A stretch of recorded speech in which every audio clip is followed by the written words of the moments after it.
Ouais, bonjour à tous, bienvenue dans le QG politique. 40 minutes en tête-à-tête chaque semaine avec un élu du territoire. Aujourd'hui, je reçois Alexis Joly. Bonjour. Bonjour. Bienvenue, vous êtes le responsable départemental du Rassemblement national. Vous êtes également conseiller régional, conseiller municipal d'Échirolles et conseiller communautaire de la métropole grenobloise. Là, vous venez surtout avec votre casquette de patron du Rassemblement national en Isère.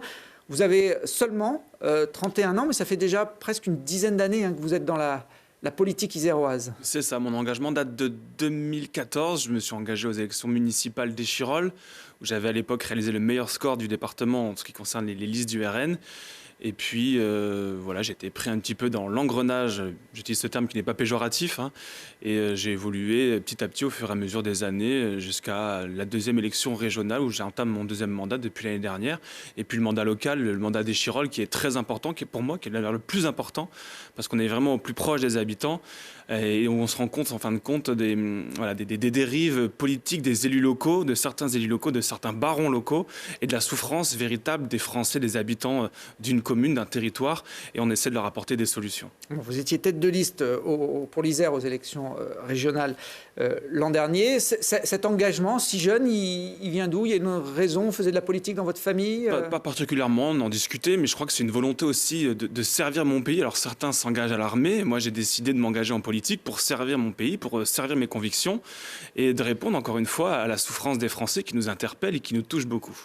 Alors vous n'êtes pas, malgré toutes ces fonctions, un professionnel de la politique. Vous avez une autre activité à côté, c'est assez récent. D'ailleurs, vous avez ouvert un magasin qui s'appelle la Piste Verte à Villard-de-Lans. On va voir une petite image de la devanture. Voilà. Magasin de la nature, c'est un clin d'œil aux écologistes? Pas du tout. Moi, j'ai grandi à Villard-de-Lans. J'ai passé plusieurs années de ma vie. J'ai dévalé les pistes de ski, j'ai couru dans les forêts, je me suis roulé dans les champs et je suis très proche de nature. Je suis un écologiste, mais je ne partage pas l'idéologie écologiste des écologistes, notamment de Grenoble, des Khmers verts. Pour moi, la protection de l'environnement est très importante et j'en ai fait un engagement que je viens de débuter et j'ai aucune leçon à recevoir des écologistes en ce qui concerne la nature et c'est quelque chose qui me passionne réellement. Bon, Piste Verte, c'est plus en rapport, donc j'ai bien compris que les couleurs des pistes de ski, c'est un magasin qui vend quel type de produits? C'est un magasin de loisirs créatifs. Je vends des jeux scientifiques, des jeux créatifs, des articles de randonnée, de la librairie de montagne. Voilà, tout ça avec le lien de la nature, le ski, la neige, la faune, la flore, l'écologie en règle générale. Bon, vous le dites, vous êtes un habitué de Villard-de-Lans. Je crois que vous avez fait partie du ski club de la station. J'étais pas au club j'étais au club de ski plaisir. Pas compétition, mais quand même.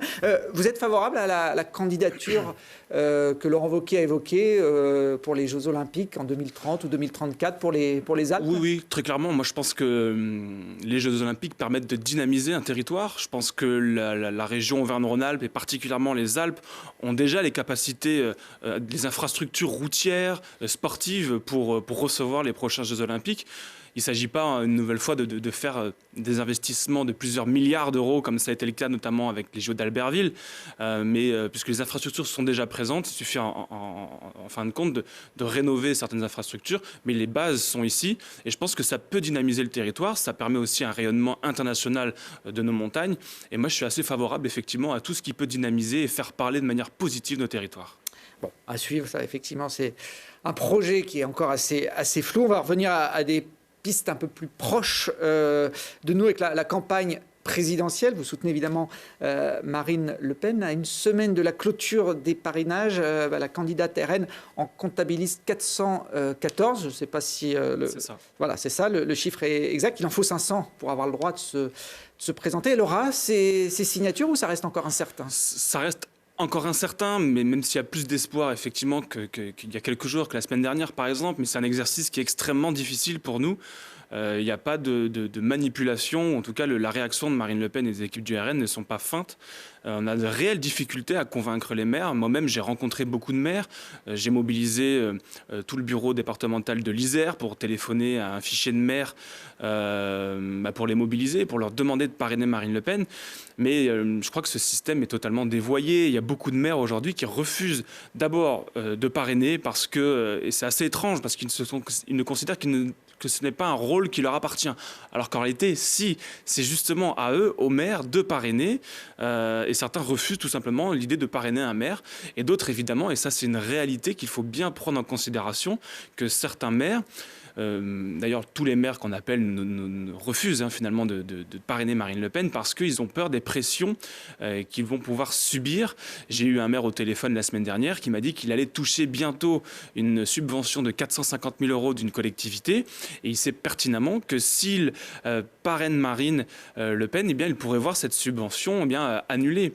Et on n'arrive pas à les convaincre en réalité qu'un parrainage, ce n'est pas un soutien politique. Un parrainage, c'est un acte républicain en réalité qui permet à un candidat qui représente quand même près de 20% des voix, eh bien, de pouvoir être candidat à l'élection présidentielle. Alors ce système a été mis en place pour lutter justement contre les candidatures fantaisistes, et en réalité ce système il produit l'inverse, c'est-à-dire que maintenant les candidatures qui sont données à 2, 3, 4% comme celle d'Anne Hidalgo, Yannick Jadot, eh bien elles obtiennent très facilement, ou d'ailleurs celle de Lutte ouvrière, Nathalie Arthaud, obtiennent très facilement, en fin de compte, les 500 parrainages, alors que des partis politiques qui sont assez importants et qui ont l'habitude, qui ont l'expérience et qui ont un maillage d'élus et qui sont pourtant dans l'opposition, comme Jean-Luc Mélenchon ou Marine Le Pen, eh bien, eux ont les plus grosses difficultés à obtenir ces parrainages. Et il y a un vrai problème aujourd'hui d'avoir que François Hollande ait finalement permis la publication. Il faudrait les rendre anonymes. Anonymes, bien sûr, oui. Beaucoup de maires, ça faciliterait la tâche à beaucoup de maires qui ne veulent pas aujourd'hui voir leur nom exposé. Vous savez, ils ont peur de... Ça veut dire qu'elle continue aussi à faire peur à une partie des élus, Marine Le Pen ? C'est pas ça, c'est juste que... Ce qui fait peur aux maires, c'est pas Marine Le Pen, c'est les pressions qu'ils peuvent subir de la part des collectivités. Vous imaginez, vous, si un maire de la métropole de Grenoble avait parrainé Marine Le Pen, la réaction de Christophe Ferrari ou de ses équipes? Voilà, on sait très bien qu'il y aurait eu des pressions qui auraient été exercées, et aujourd'hui, le système de parrainage est à revoir, clairement. Alors, aucun maire aujourd'hui en Isère n'a parrainé Marine Le Pen. Elle a simplement les 3 parrainages des 3 conseillers régionaux qui étaient sur votre liste. Certains élus, certains maires ont pourtant fait le choix de parrainer un autre candidat que leur famille, que celui de leur famille politique. C'est le cas par exemple de Julien Paulat, le maire de Voiron, qui a longtemps été un dirigeant des Républicains en Isère et qui a décidé de parrainer Éric Zemmour. Il nous explique pourquoi. J'ai pris la décision la semaine dernière donc d'adresser mon parrainage de maire à Éric Zemmour parce que il est important que chacun comprenne que parrainer un candidat, ça n'est pas lui témoigner un soutien, c'est lui donner l'occasion de pouvoir exprimer ses idées dans le cadre de l'élection présidentielle qui va tous nous rassembler au mois d'avril prochain. C'est aux 46 millions de Français en capacité de voter qu'il appartient de choisir le président de la République, et c'est pas aux élus de le faire à leur place. Par contre, ce que les élus doivent faire, c'est permettre aux Français d'avoir le choix. Moi, je veux rappeler que l'objectif des parrainages, tel que le général de Gaulle les a voulus dans la Ve République, c'était pour empêcher des candidatures farfelues, pas pour réduire le choix des électeurs. C'est bien la pluralité des expressions qui donne du sens à la démocratie. Et s'il y a des personnes qui pensent qu'en empêchant des candidats qui représentent une bonne partie de l'opinion publique de pouvoir se prononcer, ça ira mieux demain, je pense qu'ils se trompent lourdement et que réduire les candidatures pour des candidats qui représentent une frange importante de l'opinion, c'est ça qui tue la démocratie. Alors, il dit grosso modo la même chose que vous. Vous n'êtes pas allé le voir avant qu'il parraine Zemmour, Julien Paulat ? Je pense que nos équipes l'ont contacté également. On a contacté, je crois que l'intégralité des communes de l'Isère. Voilà. Après, le choix appartient à M. Paulat de parrainer un tel ou tel candidat. D'autres maires dans d'autres départements ont préféré parrainer Marine Le Pen à Éric Zemmour. Mais il n'en reste pas moins, effectivement, que ce système de parrainage est clairement dévoyé. Et moi, je regrette aussi la posture politicienne de certains responsables politiques nationaux. Je pense que certains responsables politiques locaux ne se sont pas exprimés, mais on pense la même chose. Je pense par exemple à Sandrine Rousseau, qui a exprimé qui considérait, et Fabien Roussel également, ils considéraient qu'aucune voix leur appartenant, en tout cas parrainage, devait aller au bénéfice de Marine Le Pen ou d'Éric Zemmour. Éric Zemmour ne soit pas la possibilité pour eux, candidat. c'est absolument honteux, et on voit bien d'ailleurs les relents un petit peu là, d'où ils viennent, de leur idéologie communiste. Les chiens ne font pas des chats. Alors il y a quelques maires, en tout cas comme Julien Paulat, qui jouent le jeu, entre guillemets, de la logique républicaine. C'est le cas aussi, par exemple, de Sandrine Martin-Grand, qui est la numéro 2 du département de l'Isère, dirigée pourtant par les Républicains, qui a parrainé cette semaine Éric Zemmour, avec, semble-t-il, contrairement à Julien Pollard, un possible soutien à la clé. On suivra ça là dans les jours qui viennent. En tout cas, on aura la liste officielle de ces candidats en fin de semaine prochaine. En tout cas, si vous me permettez, je tiens quand même également à saluer la démarche qu'a entrepris François Bayrou de créer une banque des parrainages de maires. Je crois qu'il va réunir à l'issue de cette démarche, je crois, 200 parrainages de signatures de maires dont on va pouvoir bénéficier Marine Le Pen. Et c'est vrai que on a besoin aussi parfois de sauver la démocratie. Et c'est vrai que François Bayrou, à certains égards, est un garant de la démocratie. Il s'est notamment battu jusqu'au bout l'année dernière pour permettre l'instauration de la proportionnelle aux élections législatives. Il n'a pas réussi à convaincre le président. Mais en tout cas, on voit bien quand même que sa démarche est positive et il faut le saluer, évidemment. Bon, vous obtiendrez peut-être le parrainage de Franck Longo, qui est le maire de Fontaine, qui a participé cette banque des parrainages. Donc on ne sait pas encore comment ils seront attribués, mais en fonction des candidats qu'on aura besoin la semaine prochaine, les élus seront fléchés. Donc voilà, pas encore en tout cas adoubé par les élus et par les maires, Marine Le Pen, mais lâché quand même par certains poids lourds de son parti. Il y a eu Gilbert Collard, il y a eu Nicolas Bay, il y a eu Stéphane Ravier, sénateur des Bouches-du-Rhône. Ça a fait beaucoup quand même dans une campagne. Ça fait beaucoup en termes de chiffres peut-être, quoique.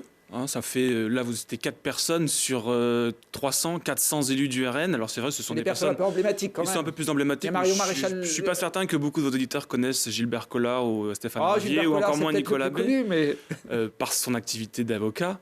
Vous savez, ce qui est terrible dans la politique, ce sont les trahisons. Et moi, je me suis engagé en politique vraiment avec des valeurs, et je ne trahirai jamais Marine Le Pen, parce que pour moi, c'est la meilleure candidate qui est en mesure de battre Emmanuel Macron. C'est la candidate qui défend le mieux les valeurs patriotes, nationales et sociales également de notre famille politique. Et le pire dans cette trahison, c'est de faire élire des personnes, parce que quand vous les rencontrez, ils sont tous pimpants, ils vous expliquent ce qu'ils ont vu, ce qu'ils ont connu, etc. On leur fait confiance. Et quelques mois après, ils vous tournent le dos, ils partent avec le parrainage pour parrainer un autre candidat, alors que finalement c'est Marine Le Pen qui d'abord les a fait connaître et les nourrit.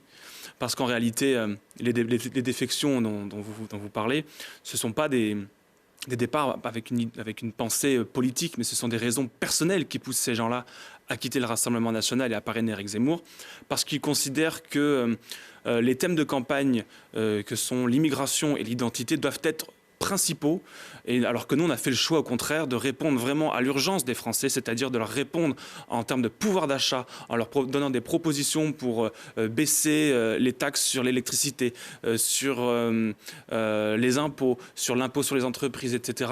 Rendre du pouvoir d'achat aux Français, pour nous, est une priorité. Alors évidemment qu'on n'a pas de leçons à recevoir sur les thèmes de l'immigration ou de l'identité. Je crois qu'on a été les premiers à en parler depuis 30 ans, depuis 40 ans. Les Français savent très bien que nous sommes crédibles sur ces sujets-là, mais aujourd'hui, l'urgence pour les Français, elle est de savoir comment est-ce qu'on paye le loyer à la fin du mois, comment est-ce qu'on va nourrir ses enfants, comment on va payer son loyer, comment on va payer son crédit auto. Et c'est pour ça que ces personnes sont parties, parce qu'ils considéraient en réalité que l'urgence principale n'était pas le pouvoir d'achat, mais l'immigration et l'identité, alors qu'évidemment, on défend bien sûr ces thèses-là, et que nous avons été les premiers à faire un certain nombre de propositions que reprennent aujourd'hui Éric Zemmour et ses soutiens. Alors, je rebondis sur le mot de trahison. Le tête de liste des élections régionales, il y a un an au Rassemblement national, M. Cotarac, venait de la France Insoumise, donc lui aussi a trahi, vous l'avez quand même accueilli à bras ouverts, donc dans un sens ça fonctionne et pas dans l'autre? Il a quitté son mandat de conseiller régional, donc il a rendu aux électeurs ce qu'il leur devait. Là, ce que vous leur reprochez, c'est de rester un pied... Bien sûr, mais évidemment, c'est même pas un pied, c'est sortir clairement des 2 pieds hors du RN, et surtout de partir avec un parrainage, alors qu'ils avaient signé une promesse de parrainage. Donc ces gens-là, on peut avoir des doutes sur leur parole, et puis effectivement de partir avec des indemnités qu'ils ne méritent plus. Quel rapport vous entretenez localement avec les équipes d'Éric Zemmour? Il y a par exemple Thibaut Monnier, qui était votre prédécesseur à la tête du Rassemblement en Isère. Donc j'imagine que vous le connaissez bien, que vous êtes amené peut-être à échanger, qui est aussi aujourd'hui le numéro 2 du parti Reconquête en région Auvergne-Rhône-Alpes. Effectivement, il a été nommé en charge de toutes les fédérations de l'Isère. D'ailleurs, il a été remplacé parce que la fédération de l'Isère avait perdu, je crois, 40 000 euros en 2 ou 3 ans quand il était au Rassemblement National, parce qu'il n'y avait plus de force vive en Isère, parce qu'il y avait un manque de dynamisme, d'ailleurs, que tous les journalistes ont reconnu. Moi, je n'entretiens aucun rapport avec les équipes d'Éric Zemmour. Je ne crois ne même pas connaître le nouveau responsable d'Éric Zemmour. En Isère, effectivement. Alexandre Lacroix. Un jeune venu des Républicains, pour le coup. Je ne connais pas. Et, qui était sur la liste de M. Perrin aux élections municipales à Mélan il y a un an. Voilà, moi, je me concentre uniquement sur le travail qu'on a à faire. Je crois que... on peut me critiquer, évidemment, il n'y a pas de problème, j'ai pas de problème avec ça. Maintenant, je pense que toutes les personnes qui sont parties parce qu'ils critiquaient ma gestion du Rassemblement national de l'Isère n'auraient pas été capables de faire le centième de ce que j'ai fait, c'est-à-dire présenter des candidats dans tous les cantons de l'Isère, de remobiliser nos forces militantes, de faire des réunions avec 150 personnes, de remplir un meeting à Vienne avec 800 personnes. Voilà, c'est facile de critiquer, mais c'est plus difficile de faire, et ces gens-là n'ont rien prouvé. Non. Effectivement, vous faites allusion à votre prise de position RN qui avait été contestée en interne par certains élus qu'on retrouve aujourd'hui dans le camp d'en face. Vous parlez de dynamique, elle existe aussi, on ne peut pas le nier, pour Éric Zemmour et ses partisans. Vous avez été surpris de l'engouement qu'il peut susciter. Là, on voit des images d'un meeting qu'il a réalisé en fin d'année en Nord-Isère à Charvieux-Chavagneux. Il y avait un engouement assez surprenant pour une réunion politique avec plusieurs milliers de personnes. Vous savez, là, comme chaque nouveauté, ça suscite l'intérêt et l'adhésion de certaines personnes. Je pense que ça pénalise plus l'électorat des Républicains, plus que le nôtre. Alors, vous dire qu'effectivement, il y a des personnes, des élus, enfin des anciens élus qui sont partis, oui. Des anciens militants, oui. Maintenant, ça n'empêche pas, ça n'enraye pas la machine RN dans l'Isère. Et qu'il faut aujourd'hui se concentrer, encore une fois, sur la candidate qui est la mieux placée pour battre Emmanuel Macron, c'est Marine Le Pen. Et les gens qui rejoignent Éric Zemmour, pensant qu'Éric Zemmour est celui qui peut battre Emmanuel Macron, se trompent totalement. Et Éric Zemmour s'est présenté à cette élection au début de l'automne, à la fin de l'été, au mois de septembre, en disant que tout le monde savait que Marine Le Pen ne pouvait pas gagner cette élection présidentielle. Mais aujourd'hui, on se rend compte qu'évidemment, tout le monde sait qu'Éric Zemmour ne peut pas gagner cette élection présidentielle. Il est donné dans les sondages. Il est donné dans les choux dans tous les sondages d'opinion au second tour. Il est donné à 36% au second tour face à Emmanuel Macron. Marine Le Pen est la mieux placée face à Emmanuel Macron, devant Éric Zemmour, devant Valérie Pécresse, pour remporter cette présidentielle. Et aujourd'hui, l'argument qui consistait à dire que Marine Le Pen était la moins bien placée, va se retourner contre Éric Zemmour, parce que tout le monde voit bien qu'il a la ramasse dans les sondages. Et qu'évidemment, il n'est pas là pour gagner cette présidentielle. Il est là, en réalité, pour tuer le Rassemblement national, pour tuer politiquement Marine Le Pen et essayer de reconstituer, au moment des législatives et dans les années qui vont suivre, une espèce d'union des droites que on ne sait même pas si les Français le veulent. Et nous, on ne se bat pas pour rassembler la droite, on se bat pour rassembler la France, pour faire gagner les Français. On n'en a que faire de rassembler la droite, en réalité. Alors, les partisans d'Éric Zemmour qui revendiquent en Isère 1650 adhérents, ils se présentent donc comme le premier parti isérois. C'était une déclaration lors d'un meeting cette semaine à Domaine. Combien il y a d'adhérents aujourd'hui au Rassemblement national? On en a 1 millier à jour de cotisation. On reparlera, on reposera la question à Gérard Desempt au sujet des 1650. Voilà, on en reparlera dans quelques années. Je vous rappelle qu'il y a 5 ans, le premier parti en termes d'adhérents, c'était En Marche. Vous voyez, la vie politique est faite de fluctuations, de dynamiques. Et on verra encore dans les prochaines années. Mais moi, je ne suis pas du tout inquiet vis-à-vis de cela. Ce que je sais, c'est que les personnes qui nous ont quittés sont des gens avec lesquels on ne souhaitait pas continuer, parce qu'ils avaient une vision parfois rétrograde, à la fois de l'économie, mais de la société également. Et qu'ils sont partis parce qu'ils n'ont pas obtenu ce qu'ils voulaient. Et d'ailleurs, ils le revendiquent. Certaines personnes n'hésitent pas à commenter régulièrement sur les réseaux sociaux la gestion des listes au régional, parce que certains pensaient qu'ils avaient la science infuse, qu'ils pouvaient expliquer à la terre entière comment devait fonctionner l'économie ou ceci ou cela. Et en réalité, ces gens-là, encore une fois, n'ont jamais rien prouvé lorsqu'ils étaient au Rassemblement national. Et voilà, comme certains de mes confrères ont dit que lorsqu'on secoue l'arbre, les fruits pourris tombent. Moi, je dis que finalement, ceux qui restent au Rassemblement national, ce sont les meilleurs. Bon, vous vous retrouverez quand même les deux camps au second tour, si c'est nécessaire, dans un cas comme dans l'autre Je crois que la position de Marine Le Pen a été claire. Pas une voix doit aller les idées restent proches. Bien sûr, à certains égards, elle reste proche. Après, il y a évidemment des nuances, voilà, que moi je ne partage pas forcément. Moi, je défends Marine Le Pen parce que je considère qu'elle a une vision de la société plus moderne et qui a, voilà, avec une vision pour se diriger vers le XXIe siècle. Éric Zemmour, lui, regarde en arrière et dit c'était mieux avant. Moi, je veux convaincre les Français de leur dire qu'avec Marine Le Pen, ce sera mieux demain. Voilà. Et ma foi, aucune voix ne devra aller à Emmanuel Macron au second tour. J'espère que les soutiens d'Éric Zemmour appelleront à voter pour Marine Le Pen au second tour. Je ne suis pas certain qu'ils le fassent. Et inversement, si le cas de figure se présente ? Je pense, oui.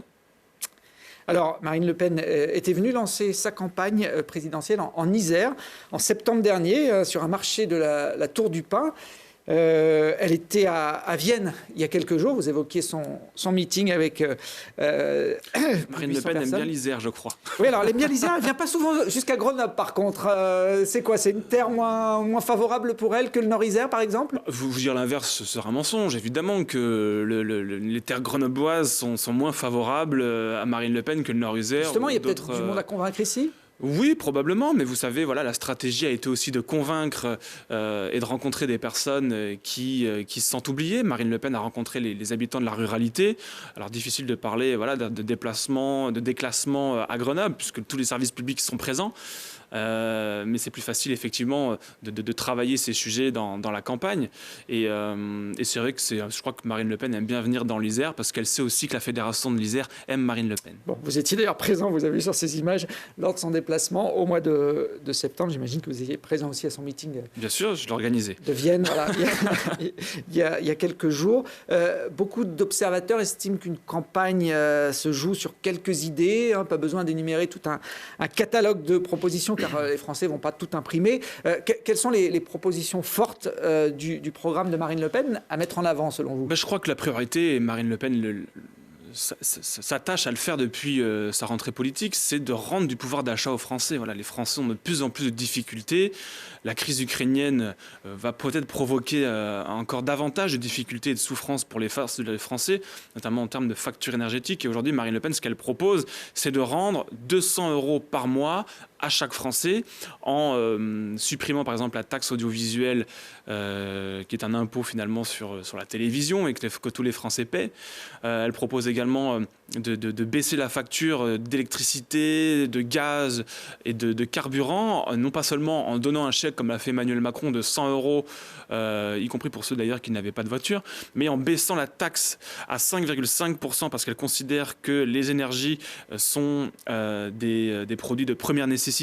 Et donc ça permettrait évidemment à la pompe d'avoir un effet immédiat pour les Français, de réduire ainsi le coût du plein de carburant, du coût sur la facture de l'électricité, sur la facture du gaz, et de rendre, on a estimé cela, à entre 200 et 250 € par mois pour les Français.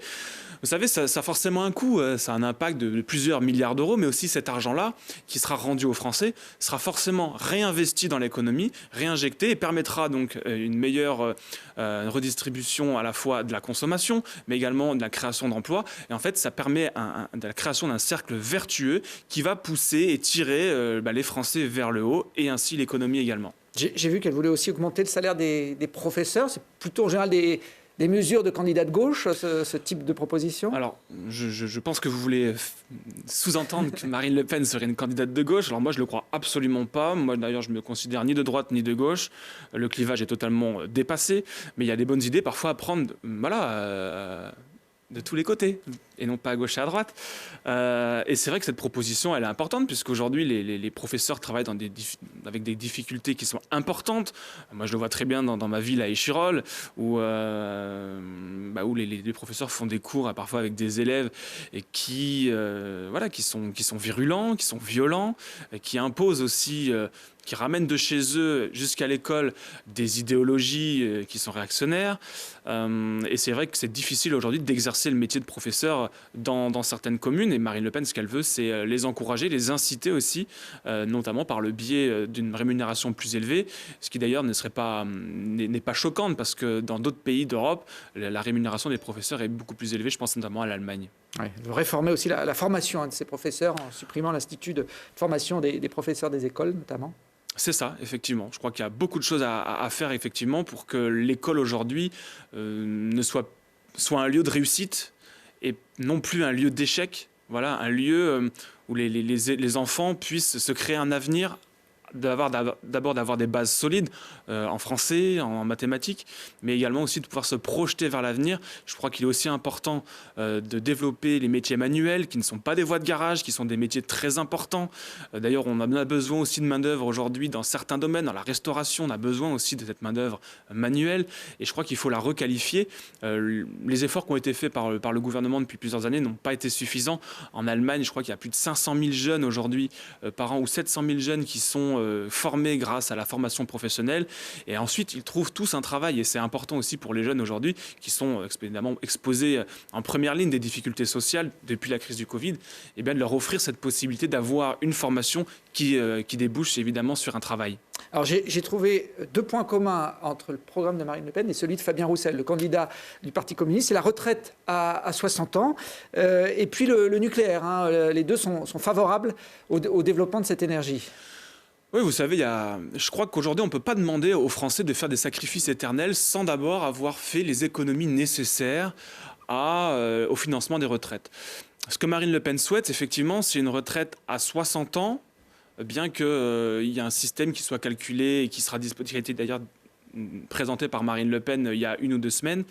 Mais l'idée, effectivement, c'est d'avoir travaillé 40 ans d'annuité pour pouvoir bénéficier d'une retraite à 60 ans. Aujourd'hui, elle est à 62 ans à peu près. Voilà, c'est ça. Mais d'ailleurs, dans le programme de Marine Le Pen, en réalité, l'âge moyen de départ à la retraite sera autour de 62 ans et demi, parce que les Français ont commencé à travailler un peu plus tard. Et donc, en permettant la retraite à 40 ans avec 40 années d'annuité, ça permet en réalité d'avoir un départ à la retraite autour de 62 à 62 ans et demi. Mais ce qui est important aussi, c'est que les personnes qui ont eu des carrières très longues et commencé très tôt à travailler puissent partir à 60 ans. Je vous prends l'exemple tout bête de ma mère, qui a commencé à travailler à 16 ans. Aujourd'hui, elle a cotisé 40 ans. Elle ne peut pas partir à la retraite parce que l'âge de départ à la retraite est supérieur à 60 ans, alors qu'elle pourrait déjà partir à la retraite. Et ça, dans une certaine manière, c'est assez injuste. Et le nucléaire, vous parliez de votre fibre écologique. Les écolos, les partis en tout cas, sont vraiment opposés à cette énergie. J'ai l'écologie pragmatique. C'est-à-dire aujourd'hui, la problématique mondiale, c'est l'émission de gaz à effet de serre. Et on a la possibilité aujourd'hui, peut-être encore davantage avec la crise ukrainienne, d'avoir une indépendance énergétique qui soit opérationnelle 24 heures sur 24 et qui ne dépendent pas finalement des aléas climatiques, du soleil, du vent. Et aujourd'hui, l'investissement doit évidemment se faire dans le nucléaire. La France a été un des pionniers mondiaux plutôt, dans ce domaine-là. Et depuis 20-30 ans, les gouvernements ont cessé la recherche du nucléaire. Et c'est vrai qu'on s'est fait dépasser par d'autres pays, mais c'est très important aujourd'hui que de développer l'énergie nucléaire, qui est une énergie qui ne produit très peu de CO2 dans l'air et qui permet d'abord une indépendance totale du nucléaire et de l'énergie par rapport aux pays voisins, à l'Europe, à la Russie, à l'Allemagne. Il faut quand même acheter l'uranium à l'étranger. Bien sûr. y compris lorsque les terres rares, lorsqu'on veut produire des piles, des batteries avec les véhicules électriques. Et d'abord parce que c'est aussi une énergie qui coûte peu cher à revendre. Et pour ça, il faut évidemment investir davantage dans le nucléaire. Le gouvernement d'Emmanuel Macron a annulé le projet Astrid, qui était un projet extrêmement ambitieux et scientifique qui permettait de créer une nouvelle génération de réacteurs nucléaires qui aurait permis de mieux retraiter et de produire avec moins d'uranium. Et je crois aujourd'hui que c'est important pour les Français, d'abord pour baisser leur facture d'électricité, que de continuer la recherche de nucléaire. Encore une fois, d'abord pour nous permettre notre souveraineté énergétique et pour permettre aux Français de payer moins cher une facture d'électricité. Et puis, moi, je ne suis pas opposé à ce que certains habitants puissent avoir chez eux des éoliennes. Moi, je vends des petites éoliennes dans mon magasin pour recharger des petites piles rechargeables ou permettre d'allumer une petite lumière LED. Mais vous savez, le développement de l'éolien détruit les paysages, pollue parce qu'on vient y planter un grand mât dans d'énormes cuves de béton armées qui ne se recyclent pas. Et puis se pose la question également du recyclage des pales des éoliennes qui aujourd'hui ne sont pas retraitées. Et puis on sait très bien que ça génère aussi une pollution visuelle et la disparition parfois de certaines espèces aussi d'oiseaux ou de mammifères. Alors, vous évoquiez la crise ukrainienne qui va avoir un impact forcément sur le prix de l'énergie, mais pas seulement, certainement aussi sur la campagne présidentielle. On a reporté les élections par le passé à cause du Covid. Est-ce qu'il faut se poser la question pour les présidentielles avec cette guerre aux portes de l'Europe ? Non, je ne crois pas qu'il faille reporter l'élection présidentielle. L'élection départementale et régionale avait été reportée parce qu'il y avait un risque pour la santé publique. Aujourd'hui, il n'y a pas de risque pour les Français et donc la politique, la démocratie, justement, doit vivre et montrer l'exemple, justement, face à l'attaque russe en Ukraine. Mais peut-être que le conflit ukrainien va prendre le devant sur les problématiques de la campagne présidentielle. On ne sait pas comment ça va évoluer. Évidemment que ça aura un impact et que la campagne présidentielle va certainement prendre un tournant aujourd'hui, bien sûr. Alors, votre candidate, Marine Le Pen, depuis de nombreuses années, est plutôt conciliante avec la politique de Vladimir Poutine. Elle avait été reçue officiellement par le président russe en 2017, lors de la campagne présidentielle précédente. Elle avait été très fière d'ailleurs d'être reçue par Poutine. Elle avait déclaré à l'époque qu'il représentait une nouvelle vision du monde. Est-ce que vous êtes toujours d'accord avec cette vision ? Ce que Marine Le Pen disait en 2017, c'était d'abord il faut avoir des discussions avec tout le monde. Il faut... Voilà, quand on est une grande démocratie, lorsqu'il y a des conflits comme celui-ci, pouvoir dialoguer, la diplomatie, elle est importante et elle a un rôle à jouer et elle est parfois celle qui va permettre de stopper un conflit. J'espère que ce sera le cas entre la Russie et l'Ukraine. J'espère que la diplomatie permettra évidemment la fin de cette guerre.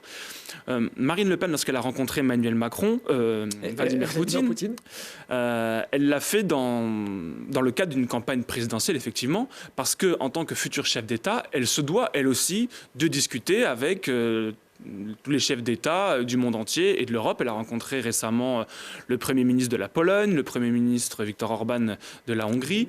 Et donc, lorsqu'elle disait qu'il avait une nouvelle vision un petit peu du monde, c'était dans le sens où, à l'époque, Vladimir Poutine avait mis en œuvre une véritable guerre contre le terrorisme islamiste. Voilà. Et c'est vrai que l'action de Vladimir Poutine contre les terroristes islamiques a vraiment porté ses fruits parce qu'aujourd'hui, il a été le seul finalement à avoir mené une véritable guerre avec une présence militaire, de l'aviation, etc., contre les terroristes. Et c'était ça ce qu'elle voulait dire. Aujourd'hui, elle se désolidarise de... Bien sûr, elle l'a fait, Poutine. Mais elle n'a jamais soutenu, elle n'a jamais été une russophile. Elle est pragmatique, elle a ce côté gaullien d'avoir l'équidistance, la distance, et puis la neutralité également pour pouvoir... Lorsque les intérêts des Français sont en jeu, bien pouvoir intervenir. Et vous savez, parfois, nos alliés sont à la fois nos alliés, mais ils peuvent aussi être nos ennemis dans certains domaines, et parfois aussi nos concurrents. Alors, une des premières conséquences de ce conflit, ça va être l'afflux de réfugiés. Est-ce que la France doit accueillir des migrants ukrainiens ? Oui. Oui, je pense que, pour le coup, les accords de Genève voilà, sont parfaitement permettent aujourd'hui d'accueillir des personnes qui fuient l'Ukraine. Même s'il est important, je pense, que les Ukrainiens aussi défendent leur pays. Mais les Syriens ou les Afghans qui demandent aussi à venir en France, ils sont dans un cas de figure similaire avec une guerre dans leur pays qui les oblige de fuir? Pas vraiment, parce que dans ces pays-là, la menace, c'était surtout les terroristes islamistes qui n'étaient pas les tenants du régime gouvernemental. Donc on accueillera les migrants si Marine Le Pen est présidente de la République. Je pense que la France doit prendre une part aussi sur ces migrations, mais il est important quand même que les Ukrainiens aussi défendent leur pays, comme les Français l'ont fait dans la Seconde Guerre mondiale. Alors on revient à la politique nationale, même locale, avec la campagne des législatives qui aura lieu en juin, derrière les présidentielles. Est-ce qu'il y aura des candidats du Rassemblement national partout? Vous évoquiez les cantonales, où vous aviez pu présenter des candidats sur les 28 cantons isérois. Là, il y aura 10 circonscriptions en Isère. On aura 5 hommes et 5 femmes présents sur l'ensemble des circonscriptions de l'Isère, oui. Maintenant, moi, je préfère prendre le temps. Je considère, contrairement à ce que font les communistes ou certains candidats de droite, de faire campagne. Ils ont déjà donné leur. Oui, leur ils font même campagne pour leurs propres pommes. Il y a des affiches, etc. Voilà. Alors que moi, je souhaite que nos candidats fassent campagne d'abord pour leur candidate et ensuite qu'ils collent leur affiche. Et donc, on a encore un certain nombre de semaines avant de pouvoir dévoiler et d'investir tous les candidats. Mais on aura des candidats sur l'intégralité des circonscriptions, bien sûr. Donc vous évoquez cette campagne législative qui a déjà démarré pour certains. Une altercation entre les militants LR et la France insoumise a dégénéré il y a quelques jours sur le marché Saint-Bruno à Grenoble. Clément Chappé, candidat LR aux législatives, a été agressé. On voit les images. Puisque cette affaire a été reprise par certaines chaînes nationales comme CNews, par exemple. Campagne donc, qui s'annonce musclée, on va dire. Mais je crois qu'on découvre la violence de la gauche à Grenoble. C'est l'apanage de la gauche, vous pensez, bien sûr, ce type de réaction? Notamment de la gauche. J'en étais victime aussi. J'ai apporté mon soutien évidemment à Clément. Mais je crois que la gauche est particulièrement à Grenoble, dans la métropole de Grenoble, extrêmement virulente. D'ailleurs, il n'y a qu'à Grenoble où maintenant l'extrême gauche peut mener des actions quasi de terrorisme, en tout cas de sabotage de la gendarmerie, des antennes relais, de centres culturels, des locaux de France Bleu. Faites allusion aux incendies qui exactement, ont émaillé sans que d'ailleurs cela ne suscite l'indignation du maire de Grenoble. Nous-mêmes avons été victimes. On a un jeune qui s'est fait tirer dessus il y a 3 semaines dans le Nord-Isère. Moi-même, j'ai été braqué avec une arme. Bon, voilà. On vit on travaille, on exerce, on vit dans une époque qui est violente. Avec des gens aussi qui sont parfaitement virulents, qui parfois nous accueillent très mal, qui ne nous disent même pas bonjour. Et je crois que ça dénote aussi une certaine radicalité de certains mouvements politiques, notamment de la France insoumise, dont le leader Jean-Luc Mélenchon s'est confronté et a très mal parlé d'abord à la police dans une certaine émission sur C8. Il a dit à Éric Zemmour tais-toi chien, à la police vous allez obéir, etc. Je pense que ces gens ont une idéologie qui est brutale, mais comme ils pensent avoir raison, ils s'autorisent ce genre d'actions qui sont évidemment condamnables, qui n'ont pas leur place en politique. Et je crois qu'on doit pouvoir, dans une démocratie du XXIe siècle, pouvoir proposer, défendre ses idées sans être attaqué, sans être insulté, sans être frappé. Et c'est la moindre des choses. Alors, en 2017, vous aviez été candidat aux législatives en Isère, sur la 2e circonscription, celle d'Échirolles et de Saint-Martin-d'Air. 12,6 au premier tour, 26,5 au deuxième tour. Vous aviez réussi à vous qualifier. Est-ce que vous serez encore candidat en juin ? Je serai encore candidat en juin, oui. Je suis le responsable du département de l'Isère, donc il est normal que je sois le premier à montrer l'exemple et à être sur le terrain, battre le pavé et représenter l'idée de Marine, oui. Avec, j'imagine, l'objectif de faire mieux un quart des voix, c'est quand même pas énorme. On a l'impression que c'est votre jauge sur ce territoire-là. C'était ce que vous avez fait aussi à peu près au municipal? Non, on a fait davantage aux élections départementales en 2015. L'élection législative est une élection qui est difficile pour nous, parce que, et d'ailleurs pour tous les autres partis, lorsque notre candidat perd, l'électorat se démobilise au scrutin suivant, donc aux législatives. Espérons que si Marine Le Pen est donnée, comme c'est le cas aujourd'hui dans les sondages, à 46%, que notre score soit beaucoup plus élevé et qu'on puisse d'ailleurs décrocher un certain nombre de circonscriptions, et la moitié, si Marine Le Pen, d'ailleurs je le crois, gagnera, on gagnera la moitié des sièges aussi de l'Assemblée nationale. Alors vous l'avez dit en début d'émission, le mandat le plus important pour vous, c'est votre mandat d'élu local, conseiller municipal d'opposition à Échirolles. Je crois que vous ambitionnez d'ailleurs d'être maire un jour de cette commune. Pour l'instant, c'est Renzo Sully, maire communiste d'Échirolles, qui l'est depuis de nombreuses années. Il était à votre place la semaine dernière. On lui a demandé de vous poser une question.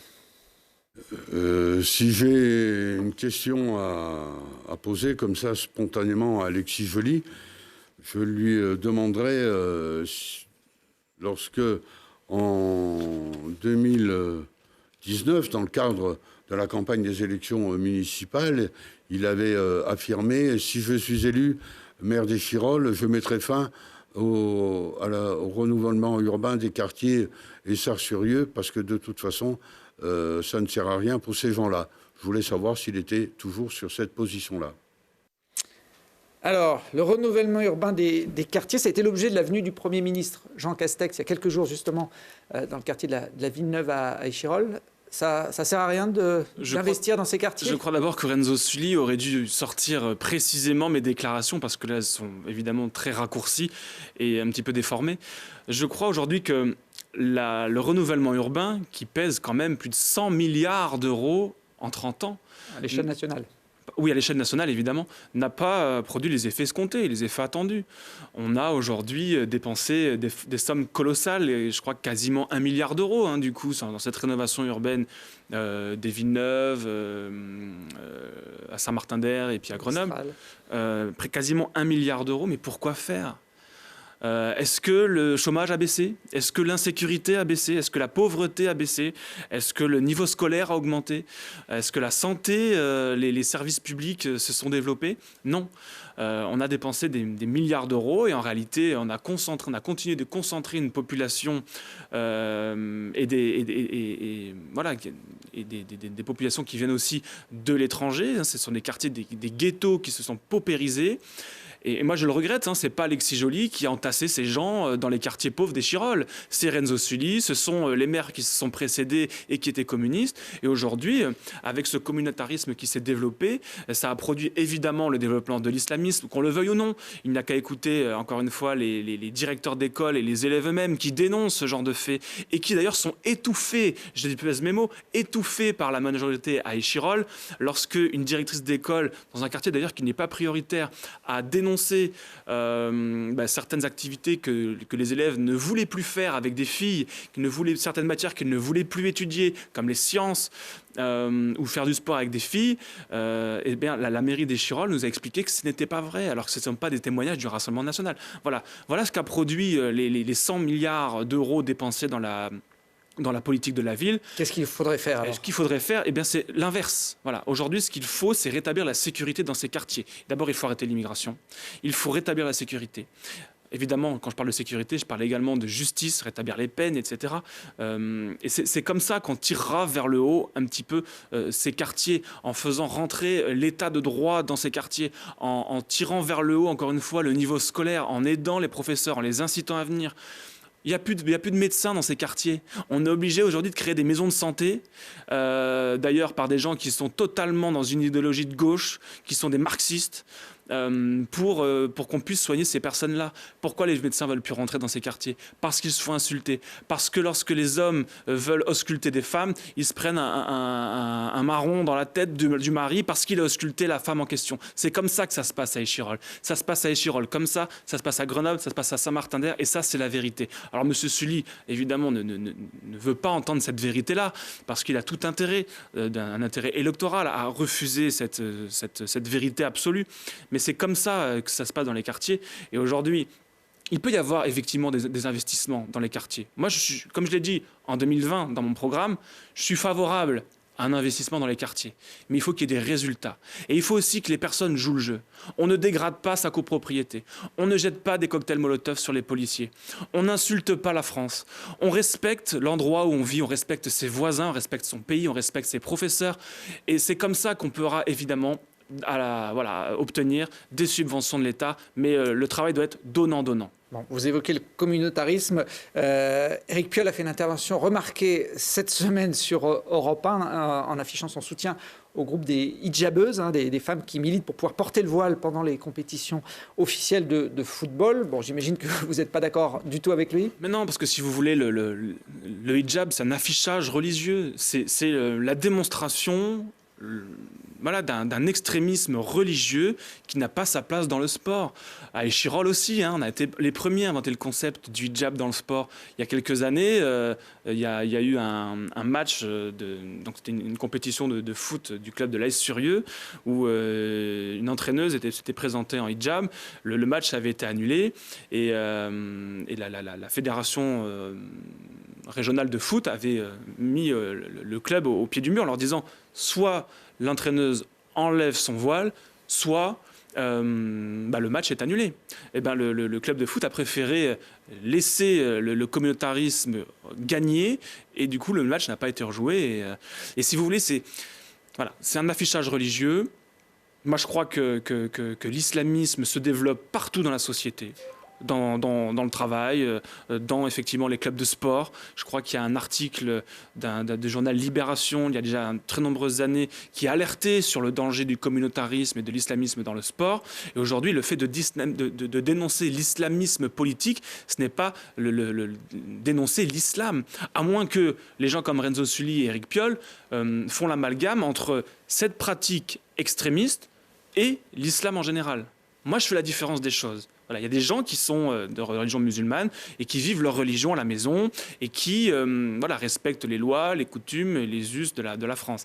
Mais il y a aussi des gens, et c'est ça le plus important, c'est ce que nous dénonçons, nous, au Rassemblement national. On dénonce les personnes qui mettent au premier plan la religion avant la République, avant la science. Et ça, nous, on ne l'accepte pas. Bon, là-dessus, vous êtes en phase avec Michel Savin, le député LR de l'Isère, qui avait fait une proposition de loi pour interdire les signes religieux sur les manifestations sportives. Une proposition de loi qui a été rejetée par la majorité d'Emmanuel Macron. Je pense que c'est un sujet qui reviendra sur la table rapidement. Dernière petite info, elle est dramatique malheureusement, mais comme vous êtes un amoureux de la nature, je voulais avoir votre avis là-dessus. Avec le week-end dernier, la mort d'une randonneuse dans le Cantal, dans notre région Auvergne-Rhône-Alpes, tuée par une balle perdue tirée par une jeune adolescente de 17 ans qui participait à une battue. Il y avait déjà eu un accident similaire chez nous en Isère en 2015 dans le massif de Beldon avec un jeune de 20 ans qui était mort dans des conditions un peu particulière.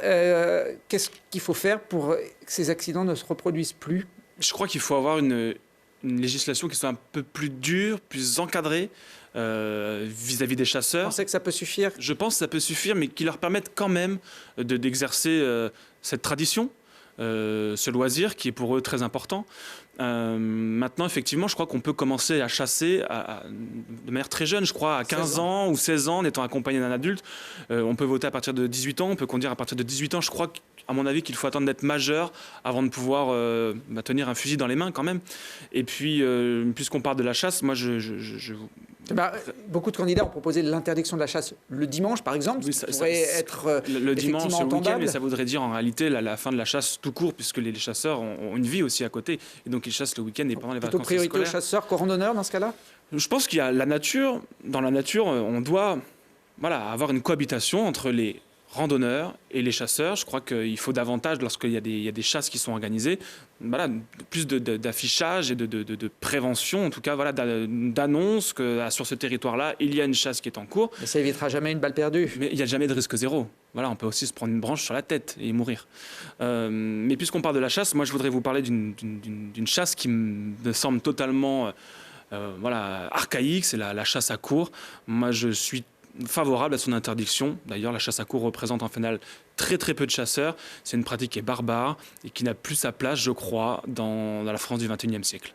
Il n'y en a pas énormément en Isère, c'est plutôt effectivement dans la région parisienne, dans les grandes forêts de Sologne ou de l'Oise que ça se pratique. Merci Alexis Joly. Il vous reste une dernière mission, c'est de poser une question à notre invité de la semaine prochaine. Ce sera également quelqu'un qui siège au Sénat, Frédérique Puissat, sénatrice de l'Isère, membre également des Républicains, donc qui sera avec nous pour nous parler notamment de la campagne de Valérie Pécresse avec laquelle elle est en lien. Je vous laisse regarder la caméra qui est à côté et lui poser une question.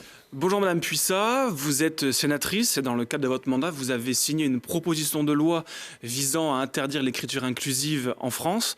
Dans le même temps, les LR en Isère ont investi plusieurs candidats, notamment à Échirolles, où la candidate qui a été investie par votre mouvement politique s'oppose à l'interdiction de l'écriture inclusive et défend aussi d'ailleurs avec toute la gauche à Échirolles, y compris Renzo Sully, cette écriture inclusive.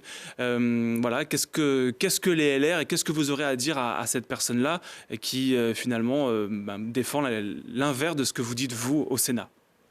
Eh ben voilà, vous faites allusion à Fabienne Sarah, qui sera la candidate effectivement pour les Républicains sur la 2e circonscription d'Échirolles, qui sera face à vous, comme elle l'avait été au municipal. Et on aura la réponse de Frédérique Puissat la semaine prochaine. Merci Alexis Joly. Merci à vous. Le QG politique est diffusé toutes les semaines, le vendredi à 21h15, le samedi à 13h et le dimanche à 19h. Et vous pouvez revoir toutes les émissions en replay sur le site telegrenoble.net.